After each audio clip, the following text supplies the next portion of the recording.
तो दोस्तों, ये मूवी है एक डैम्पियर की, जो एक वैम्पायर और एक इंसान के मिलाप से पैदा होता है। डैम्पियर वैम्पायर्स के दुश्मन होते हैं क्योंकि डैम्पियर का खून वैम्पायर्स को जला के राख कर सकता है। तो चलिए शुरू करते हैं। मूवी के शुरू में हमें एक वैम्पायर दिखाया जाता है जो लॉर्ड ऑफ द नाइट होता है, जो अपने घोड़े पे सवार होकर अपने घर की तरफ जा रहा होता है क्योंकि उसकी बीवी, जिसका नाम वेल्मा होता है, उसका बच्चा होने वाला होता है। उसी घर में हमें 3 औरतें भी दिखाई जाती हैं जो अपने जादू से उस वैम्पायर को रोकती है। वो अपने जादू से घर के चारों तरफ एक सर्कल बना देती है ताकि वो घर के अंदर ना आ सके और अपने बच्चे को अपने साथ ना ले जा सके। उसी दौरान वेल्मा का एक बेटा होता है और वेल्मा की मौत हो जाती है। ये देखकर लॉर्ड ऑफ द नाइट काबू से बाहर हो जाता है और उन सब पर हमला कर देता है। लेकिन उनमें से एक औरत अपने जादू से सबको बचा लेती है और लॉर्ड ऑफ द नाइट उन्हें कहता है कि मुझे मेरा बेटा वापस दे दो। लेकिन वो औरतें कहती हैं कि आप इसे नहीं ले जा सकते, जब तक कि अपने फैसले खुद लेना नहीं सीख जाता ये हमारी हिफाजत में रहेगा। फिर हमें कुछ सालों के बाद का सीन दिखाया जाता है जहाँ एक कमांडर अपने सोल्जर्स के साथ एक शहर में जाता है जहाँ हर तरफ लाशें ही लाशें होती हैं। कमांडर ये सब देख के परेशान हो जाता है और कहता है कि मुझे ये किसी भेड़िए का काम लगता है। फिर अगले सीन में हम देखते हैं कि ये सब एक चर्च में जाते हैं जहाँ इन्हें एक आदमी मिलता है और उनको बताता है कि शैतानों ने यहाँ हमला किया। हमारे काफी लोगों ने गोलियां चलाई लेकिन सब मारे गए। अब तो तुम्हें डैम्पियर को बुलाना होगा। जब वो ये बोल रहा होता है उसी दौरान एक सोल्जर उसे गोली मार देता है और कहता है कि ये आदमी कितना बोलता है। उसके बाद ये सोल्जर सब लाशों को दफनाने लग जाते हैं। फिर अगले सीन में हमें 2 दोस्तों को दिखाया जाता है जिनमें से एक को बहुत ज्यादा नाइटमेयर जाने थे। ये दोनों अलग अलग विलेजेस में पैसा कमाने के लिए जाया करते थे। अब ये एक विलेज में जाते हैं। उसके बाद एक दोस्त बाकी सब गांव वालों को इकट्ठा करता है। उनको बताता है कि मैं जानता हूँ कि आप सब लोग बहुत परेशान हैं क्योंकि शैतान ने आपकी जगह पे कब्जा कर रखा है। आप फिक्र मत करें, मैं अपने साथ एक डैम्पियर को लाया हूँ। उसका नाम हार्लिन है और वो शैतान को भगाने में आपकी मदद कर सकता है। अब सब लोगों को दिखाने के लिए हार्लिन एक कब्रिस्तान के आगे जाके खड़ा हो जाता है और वहां जाके अपना नाटक शुरू करता है, जिसको देखकर सब लोग बहुत ज्यादा डर जाते हैं। कुछ वक्त नाटक करने के बाद सब लोगों को बताता है कि मैंने उस शैतान को मार दिया है। ये सुन के वहाँ के लोग बहुत ज्यादा खुश हो जाते हैं और जश्न मनाने लगते हैं। फिर हमें दिखाया जाता है कि कमांडर अपने हेडक्वार्टर्स वालों से राब्ता करने की कोशिश करता है लेकिन उनसे बात नहीं हो पाती। फिर कमांडर अपने सब सोल्जर्स को इकट्ठा करके कहता है कि अब हम यहीं रहेंगे और मिलकर दुश्मन का मुकाबला करेंगे। फिर अगले सीन में हम 2 सोल्जर्स को देख पाते हैं जो कि रात के वक्त एक बिल्डिंग के बाहर पहरा दे रहे थे। उन दोनों को वहाँ एक लड़की की आवाज सुनाई देती है जो कि मदद के लिए पुकार रही थी। ये दोनों सोल्जर्स उस लड़की को बचाने के लिए जाते हैं लेकिन असल में वो कोई लड़की नहीं, वो तो एक वैम्पायर थी। वो अपने लंबे नाखून उनकी तरफ बढ़ाती है और उन दोनों का खून पीकर उन्हें मार डालती है। उन दोनों की आवाज सुनकर कमांडर और उनके साथी फौरन भागकर बाहर आते हैं और उसी दौरान हम उन वैम्पायर्स को देखते हैं जो कि उनके साथियों का खून पी रहे थे। सब सोल्जर्स उन पर गोलियां चलाते हैं लेकिन उन वैम्पायर्स पर उनकी गोलियों का कोई असर नहीं होता। उनमें से एक आदमी कमांडर को कहता है कि अब तो हमें डैम्पियर को बुलाना होगा। वो आदमी वाकई में हमें सही कह रहा था। मैं उस डैम्पियर को जानता हूँ, आप मुझे उसके पास जाने दें, मैं उसे लेकर आऊंगा। फिर हम हार्लिन और उनके दोस्तों को देख पाते हैं जो कि एक मरी हुई लड़की का सर काट के अपने पास रख लेते हैं ताकि सब गांव वालों को यकीन आ जाए कि वाकई उन्होंने किसी शैतान को मारा है और उसे भगा दिया है। उसी दौरान कुछ सोल्जर्स उस गांव में आते हैं और हार्लिन और उसके दोस्तों को पकड़ के अपने साथ ले जाते हैं। फिर अगले सीन में हम कमांडर को देख पाते हैं जो कि हार्लिन को बताता है कि कैसे शैतानों ने उन पे हमला किया जो कि इस दुनिया के नहीं थे। वो हार्लिन से पूछता है कि तुम कौन हो, तो हार्लिन उसे बताता है कि मैं एक धोखेबाज हूँ जो अपने दोस्तों के साथ जगह जगह घूमता है और पैसे कमाने के लिए हर किसी को बेवकूफ बनाता है, और वैसे भी वैम्पायर्स नाम की कोई चीज नहीं होती। ये कहकर वो जोर जोर से हंसने लग जाता है और कमांडर उसे एक जोरदार मुक्का मारता है और उसे बिल्डिंग से बाहर भेज देता है ताकि वो ये देख सके कि ये वैम्पायर्स को मार सकता है या वाकई कोई धोखेबाज है। उसके बाद हम हार्लिन को देखते हैं जो कि एक बिल्डिंग में जाता है। उस बिल्डिंग में उसे वही वैम्पायर लड़की मिलती है। उसको कहती है कि मैं अपनी जान बचाने के लिए यहाँ छुपी हुई हूँ। ये कह के वो हार्लिन के गले लग जाती है लेकिन उसे उसके खून से एक डैम्पियर के खून की खुशबू आती है और वो फौरन उसे पीछे हट जाती है। उसके बाद हार्लिन बिल्डिंग से बाहर भाग जाता है और 3 और वैम्पायर्स उसे वहां पकड़ लेते हैं। एक वैम्पायर हार्लिन पे हमला करता है और उसका खून निकलने लग जाता है। हार्लिन का खून जब उस वैम्पायर के हाथ पे लगता है तो उसका हाथ जलने लग जाता है। उसी दौरान दूसरा वैम्पायर जब हार्लिन पे हमला करता है तो हार्लिन अपना खून वाला हाथ उसके आगे कर देता है, जिस वजह से वो वैम्पायर वहीं पे जल के राख हो जाता है। उनकी लड़ाई को लॉर्ड ऑफ द वैम्पायर्स भी वहां खड़ा होकर देख रहा होता है।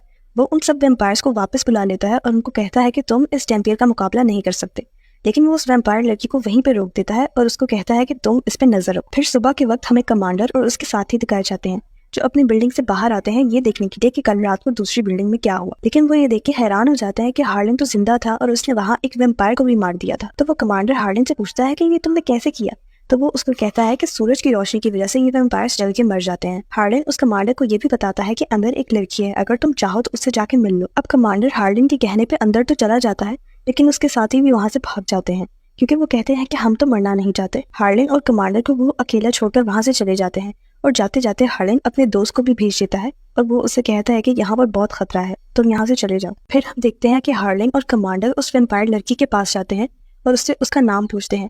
तो वो बताती है कि मेरा नाम टेस्ला है। वो कमांडर से कहती है कि तुम पहले भी एक बार मेरी जान बचा चुके हो। और हार्लिन को कहती है कि डैम्पियर, तुम चाहते तो मुझे मार सकते थे, लेकिन तुमने ऐसा नहीं किया। आज मैं सिर्फ तुम्हारी वजह से जिंदा। उसके बाद वो उन दोनों को बताती है कि मुझे गोरका से नफरत है। गोरका असल में उसका मास्टर होता है जो कि लॉर्ड ऑफ द नाइट खुद होता है। हार्लिन के पूछने पर टेस्ला उससे बताती है कि मैं अब जो भी हूँ मैं लॉर्ड ऑफ द नाइट की वजह से हूँ। वो वैम्पायर्स को पैदा करते हैं और सूरज में भी बाहर जा सकते हैं और तुम जैसे को भी पैदा करने की ताकत रखते हैं। वो हार्लिन को ये भी बताती है कि तुम भी एक डैम्पियर हो। फिर वो उसे बताती है कि तुम्हारे फादर ने तुम्हें बचाने के लिए तुम्हें खुद से दूर रखा, वरना लॉर्ड ऑफ द नाइट कोई भी डैम्पियर पैदा होने पर उसे फौरन मार देते हैं। और अब गोरका जान चुका है कि तुम एक डैम्पियर हो और अब वो तुम्हें मारने के लिए कुछ भी कर सकता है। फिर हम एक जंगल को देख पाते हैं जहाँ से हार्लिन का दोस्त और वो सोल्जर्स गुजर रहे थे। वहाँ अचानक एक सोल्जर को खून की उल्टी आ जाती है और उसकी जगह गोरका यानी लॉर्ड ऑफ द नाइट आ जाता है, जो सब सोल्जर्स और हार्लिन के दोस्त पे हमला करके उन्हें अपने साथ ले जाता है। ये सब सीन टेस्ला भी देख रही थी और अब हार्लिन को भी सब कुछ नजर आने लगता है।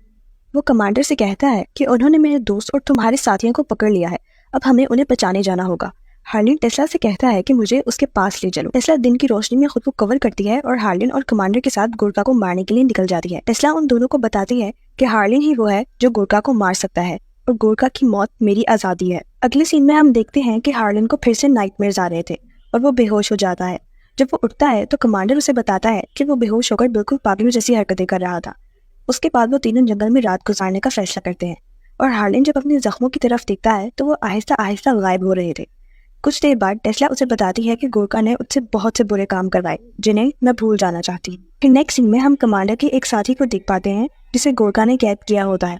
वो उसे अपना खून पिला के एक वैम्पायर बना देता है और उसे अपना गुलाम बना लेता है। उसके बाद हमें एक वॉर का सीन दिखाया जाता है जहाँ कमांडर अपने साथियों से कहता है कि अब शाम होने वाली है और अब वो सब वैम्पायर्स बाहर आ जाएंगे और अब यह हथियार हमारे किसी काम के नहीं रहेंगे। इस पर हार्लिन उन्हें कहता है कि मेरे पास एक आइडिया है। वो अपने हाथ पे एक कट लगाता है और अपना ब्लड उन बुलेट्स पे लगा देता है।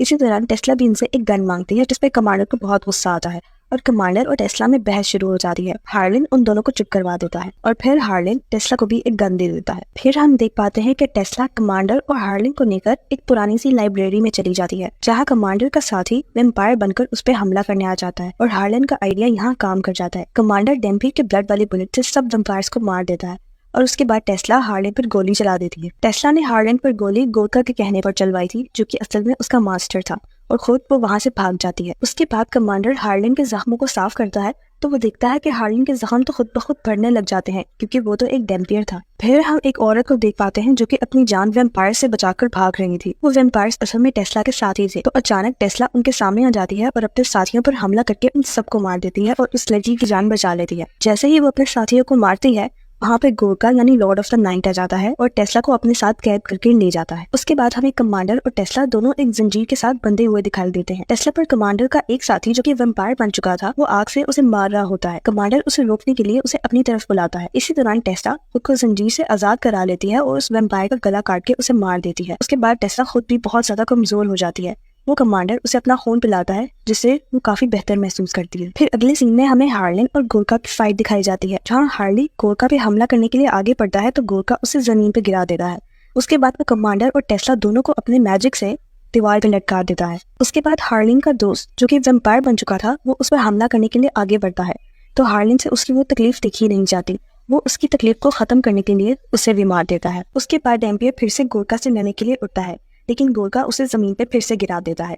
वो उसे बताता है कि तुम मेरे दुश्मन साथी ड्रैका के बेटे हो जिसने मुझसे बदला लेने के लिए तुम्हें पैदा किया, लेकिन मैंने बहुत सालों पहले उसे पहले यहाँ से भगा दिया था। बेहोशी के दौरान वो ख्वाब में अपने फादर यानी ड्रैका को देखता है जो कि ख्वाब में उसे बताते हैं कि उठो मेरे बेटे और खुद को पहचानो, अपने खून की आवाज को सुनो। जैसे ही वो ये सुनता है उसे फौरन होश आ जाता है और वो उठकर गोरका से लड़ने लग जाता है। गोरका उस पर बहुत ज्यादा हमले करने की कोशिश करता है लेकिन उस पर इन हमलों का कोई असर नहीं होता। आखिरकार हार्लिन मौका पाकर अपने खून वाले हाथ से उसका गला दबा देता है जिससे वो जलकर राख हो जाता है और वहीं पर उसकी मौत हो जाती है। फिर अगले सीन में हम एक कमरे को देखते हैं जहाँ एक लाइब्रेरी होती है। उसका दरवाजा खुलता है और वहाँ एक बुक होती है। कमांडर के पूछने पर हार्लिन उसे बताता है कि गोरका ने मुझे कहा था कि ये जगह मेरे बाप की थी। उसके बाद हार्लिन और उसके साथी उस किताब को देखते हैं और हार्लिन टेस्ला और कमांडर को बताता है कि यही मेरे फादर का है और उसके अगले सफर पर बहुत से वैम्पायर्स बने होते हैं। जिस पर हार्डन कहता है कि जंग तो अभी शुरू हुई है। ये कह के वो तीनों बाकी लॉर्ड ऑफ द नाइट को मारने के लिए निकल जाते हैं।